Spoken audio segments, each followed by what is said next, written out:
আপনি একটু গণনা করে দেখেন তো সামনে আমার কোনো বিপদ আছে কিনা। এ কি বিপদ, ঘোর বিপদ। না, তোর কোনো ক্ষমা নেই, তোর নিস্তার নেই আমার হাত থেকে। তোকে আমি শেষ করে ফেলবো। আমাকে ক্ষমা করে দিন। না, তোর কোনো ক্ষমা নেই। গাছে মাত্র একটি ফল ধরেছিল আর তুই সেটা খেয়ে নিলি। আমি এখন সারাদিন খাবো কি? আমি তোমাকে অন্য ফল এনে দেব। কি, তুই আমাকে অন্য ফল এনে দিবি? বেশ, তাহলে যা, তুই আমার জন্য অমৃতকন্দ এনে দে। অমৃতকন্দ? ঠিক আছে, আমি এনে দিব। শুধু আমাকে বলো আমি কোথায় পাবো সেটা। সেই ফল আনা অতটা সহজ নয়। সেটা তুই পাবি ঈশান কোণে কিছুটা দূরে গিয়ে একটি টিলা দেখতে পাবি। সেই টিলার ভেতরে আছে সেই অমৃতকন্দ। ঠিক আছে, আমি এক্ষুনি নিয়ে আসছি। অত সোজা নয় ওই টিলার কাছে পৌঁছানো। তুই পৌঁছাতেই পারবি না, তুই পথ ভুলে যাবি আর এই জঙ্গল থেকে কোনো দিন বের হতে পারবি না। অন্যায় যখন করেছি তখন তো আমাকেই অসাধ্য সাধন করতে হবে। পারুল এগিয়ে যায় অমৃতকন্দ এর খোঁজে। কিভাবে পাবো আমি এই টিলার খোঁজ? সব পথটাই তো একই রকম। কিভাবে পৌঁছাবো আমি ওই টিলার কাছে? হঠাৎ একটি পাখি পারুলের সামনে এসে পড়ে। ইস, পাখিটার পায়ে লতা পেঁচিয়ে গেছে। খুব কষ্ট হচ্ছে পাখিটার। যাই, পাখিটাকে মুক্ত করে দেই। পারুল পাখিটার কাছে যেয়ে পাখিটাকে মুক্ত করে দেয়। সাথে সাথে আর একটি পাখি আসে। ধন্যবাদ তোমাকে। তুমি কে আর এই জঙ্গলে কি করছো? আমি পারুল, ভাগ্যবশত এই জঙ্গলে এসে পড়েছি। তোমার নাম কি? আমার নাম সুখ আর আমার নাম শাড়ি। তোমার যদি কখনো সাহায্যের দরকার হয় তাহলে অবশ্যই আমাদের ডাকবে। আমরা দুজনেই হাজির হয়ে যাব তোমার কাছে। ঠিক আছে সুখসারি। পারুল আবার চলতে লাগলো। বড় রানী তার অজানা শত্রুকে খোঁজার জন্য ব্যাকুল হয়ে যায়। মন্ত্রী, আপনি এই রাজ্যের সব থেকে বীর যোদ্ধাদের মধ্যে শ্রেষ্ঠ যোদ্ধাকে কাল হাজির করবেন। আমি তাকে আমার রাজ্যের সুরক্ষার দায়িত্ব দিতে চাই। যথা আজ্ঞা রানীমা। ওই তো, ওই যে একটা টিলা দেখতে পাচ্ছি। মনে হচ্ছে ওটাই সেই টিলা। যাই যাই, তাড়াতাড়ি গিয়ে অমৃত কন্দ নিয়ে আসি। পারুল টিলার সামনে যায়। এ কি, এই টিলার ভেতরে আমি ঢুকবো কিভাবে? এই টিলার কোনো পথ দেখতে পাচ্ছি না তো। পারুল তলোয়ার দিয়ে টিলার গায়ে সজোরে আঘাত করলো, কিন্তু কোনোভাবেই টিলার দরজা খুলতে পারল না। পারুল আবারও টিলায় আঘাত করলো, আর সেই টিলার গা থেকে আগুন বিচ্ছুরিত হতে শুরু করলো। কি কি হচ্ছে এসব? কেনই বা হচ্ছে? আর কিভাবেই বা আমি এই টিলা থেকে অমৃতকন্দ নিয়ে যাব? হঠাৎ টিলা থেকে আওয়াজ আসলো। কে তুমি? আর কেনই বা আমার শরীরে আঘাত করছো? আমি পারুল। না জেনে আমি জঙ্গলের রানীর ফল খেয়ে ফেলেছি। এখন আমি তার জন্য অমৃত কন্দ নিতে এসেছি। আর এটা যদি না নিয়ে যায় তাহলে আজ তার খাওয়াই হবে না। দয়া করে আমাকে অমৃতকন্দ নিয়ে যেতে দাও। অবশ্যই নিয়ে যাবি, তবে তোকে এই টিলার চাবি আনতে হবে। বলুন আমাকে, কোথায় পাবো আমি এই টিলার চাবি?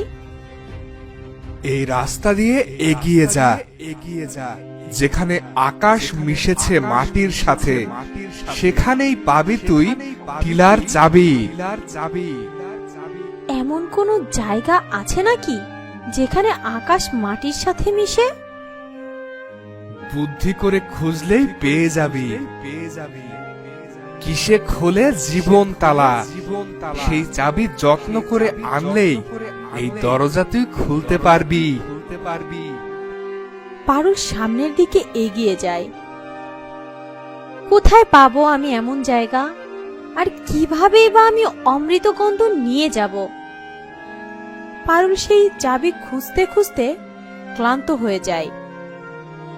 আর পারছি না আমি, কোথাও পেলাম না সেই চাবি। খুব তৃষ্ণা পেয়েছে আমার। ওই তো একটা জলাশয়, যাই একটু জল খেয়ে নেই। পারুল জল খেতে গেল, আর পানির মধ্যে সে আকাশ দেখতে পেল। সেই পানি পান করতেই তার ক্লান্তি দূর হয়ে গেল। পেয়েছি, আমি টিলার চাবি পেয়ে গেছি। এই তো, আকাশ এখানে মাটির সাথে মিশে আছে, আর জলের অপর নাম তো জীবন। পারুল দেরি না করে একটু পানি নিয়ে সেই টিলার সামনে গেল, আর সেই পানি টিলার উপর ছিটিয়ে দিল, আর সাথে সাথেই টিলার দরজা খুলে গেল, আর পারুল টিলার ভেতরে প্রবেশ করল। এই তো, এই সেই অমৃতকন্দ। আমি এখনই এটা নিয়ে জঙ্গলের রানীর কাছে যাব। পারুল অমৃতকন্দ নিয়ে বের হয়ে আসলো, কিন্তু কোনোভাবেই ফেরার রাস্তা খুঁজে পাচ্ছিল না। এ কি, আমি তো পথ খুঁজে পাচ্ছি না। কিভাবে ফিরবো আমি? আমি কি তাহলে হারিয়ে গেছি? পারুল শত চেষ্টার পরও পথ খুঁজে পেল না। এ কি, আমি তো বারবার একই জায়গায় এসে পড়ছি। কিভাবে বের হব আমি এখান থেকে? ওদিকে মেয়েটা কোথায় আছে, কি করছে, কিছুই তো জানি না। আজ খুব দুশ্চিন্তা হচ্ছে মেয়েটাকে নিয়ে। হে বিধাতা, তুমি আমার পারুলকে রক্ষা করো। চিন্তা করো না তুমি, পারুল খুব সাহসী আর বুদ্ধিমতী, ও অবশ্যই জয়ী হবে। কি করব এখন আমি? পারুল, তুই চিন্তা করিস না, আমরা তো আছি। সুখ, শাড়ি, তোরা? হ্যাঁ, আমরা তোকে সাহায্য করতে এসেছি। হ্যাঁ পারুল, তোকে আমরা পথটি নিয়ে যাব এখান থেকে।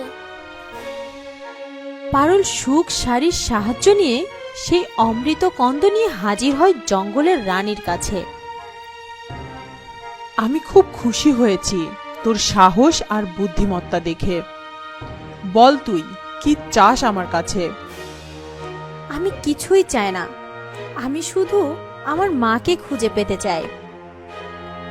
ঠিক আছে, এই জঙ্গলের পরে আছে এক বিশাল নদী, আর সেই নদী পেরিয়ে আর একটি জঙ্গল আছে, আর সেই জঙ্গলের রানী আমার বোন। তার কাছে আছে এক জাদুর বলয়। সে সেই বলয় দেখে বলে দিতে পারবে তোর মা কোথায় আছে। সত্যি সত্যি বলছো তুমি? হ্যাঁ, তবে সে কিন্তু খুব রাগী। সে সহজে তোকে কিছুই বলবে না। তোকে তার মন জয় করতে হবে, তবেই সে তোর মায়ের খোঁজ দিবে। ঠিক আছে, আমি তাহলে আর দেরি করব না, আমি যাই তাহলে। পারুল জঙ্গল পেরিয়ে গেল। সামনে বিশাল বড় এক নদী। মহারানী, এই সেই বীর যোদ্ধা। সাবাস মন্ত্রী, আজ থেকে তুমি আমার রাজ্যের সেনাপতি। জো হুকুম রানীমা। আমি তোমাকে আজ এক বিশাল দায়িত্ব দিতে চাই। বলুন রানীমা। আজ এই রাজ্যে ঘুরে তুমি খোঁজ নিবে যে কোনো অষ্টাদশী মেয়ের হাতে রাজচিহ্ন আছে কিনা। যদি থাকে, সাথে সাথে তাকে আমার কাছে নিয়ে আসবে। আজ্ঞে রানীমা। এত বড় নদী আমি কিভাবে পার হব? আর কিভাবেই বা আমি আমার জনম দুঃখিনী মাকে খুঁজে পাবো?